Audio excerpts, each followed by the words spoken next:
સાવરકુંડલામાં જનજનનો વિજય. ધારાસભ્ય મહેશભાઈ કસવાલાની ઉપસ્થિતિમાં કેસરિયા માહોલ વચ્ચે નીકળી ભવ્ય જન આભાર યાત્રા. સેવા, સમર્પણ અને વિકાસનો વિજય એટલે સાવરકુંડલાનો ઐતિહાસિક જનાદેશ. નગરજનોએ ફૂલહારથી વધાવ્યા વિજેતા ઉમેદવારોને. રિદ્ધિ સિદ્ધિ ચોકથી શરૂ થયેલી યાત્રામાં ઉમટેલી મેદનીએ ભાજપ પ્રત્યેની અતૂટ લાગણી અને અતૂટ વિશ્વાસનું દર્શન કરાવ્યું.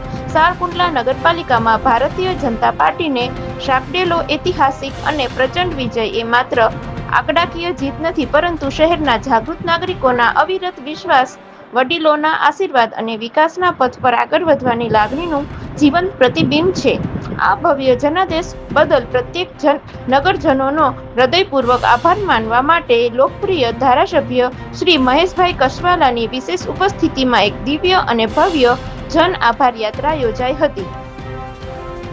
આ પ્રસંગે ધારાસભ્ય શ્રી મહેશભાઈ કસવાલાએ ભાવુક અને પ્રેરક સંબોધન કરતા જણાવ્યું કે આ વિજય સાવરકુંડલાની જનતાનો છે. જનતાના જનાદરને જે અસીમ પ્રેમ અને વિશ્વાસ અમારા પર મૂક્યો છે તે અમારી નૈતિક જવાબદારીમાં અનેક ગણો વધારો કરે છે. લોકોની સુખાકારી, સુવિધા અને શહેરના સર્વાંગી વિકાસ માટે દિવસ રાત જોયા વગર મથવું એ જ અમારું લક્ષ્ય છે.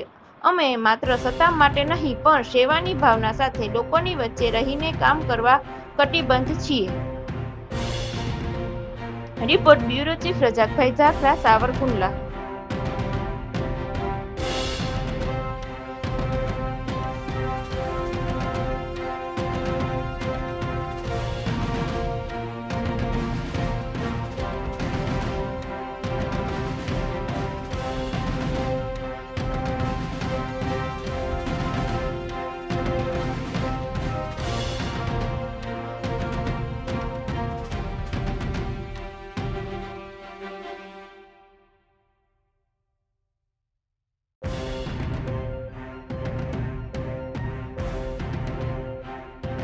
સાવરકુંડલામાં ઐતિહાસિક વિજય અને વિજય સરઘસ કાઢ્યું, શું કહેશો?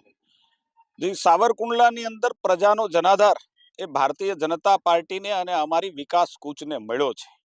આમ કહું તો પૂરા રાજ્યની અંદર ભારતીય જનતા પાર્ટીને વિક્રમજનક મત પણ મળ્યા છે અને જનાદેશ પણ મળ્યો છે. એનો અર્થ એ થયો કે રાજ્યની જનતાનો સંપૂર્ણ ભરોસો એ ભારતીય જનતા પાર્ટી અને નેતૃત્વ અમારું નરેન્દ્રભાઈ અને ભૂપેન્દ્રભાઈના નેતૃત્વમાં આજે પણ બરકરાર છે. સાવરકુંડલાની અંદર અનેક ચેલેન્જોની વચ્ચે ભારતીય જનતા પાર્ટી ચૂંટણી લડી.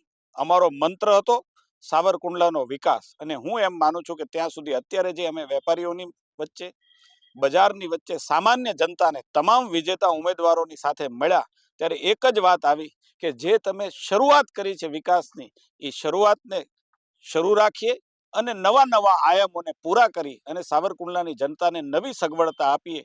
એ જ જનતાના આશીર્વાદ છે ને એ આશીર્વાદ અમને સ્પષ્ટ રીતે આ પરિણામોમાં મળ્યા પણ છે. અમે પ્રજાનો વિનમ્ર ભાવે ખૂબ ખૂબ આભાર પણ માનીએ છીએ. આશીર્વાદ અમને આપતા રહેજો. આમના આશીર્વાદ એ જ અમારી મોટી તાકાત છે, અને એ તાકાતના આધારે જે કંઈ પરિણામો જન અપેક્ષાઓ માટે અમારે કરવાના છે, એના માટે મહેનત કરવાની છે, એ અમે એ આશીર્વાદને આધારે જ કરી શકીશું.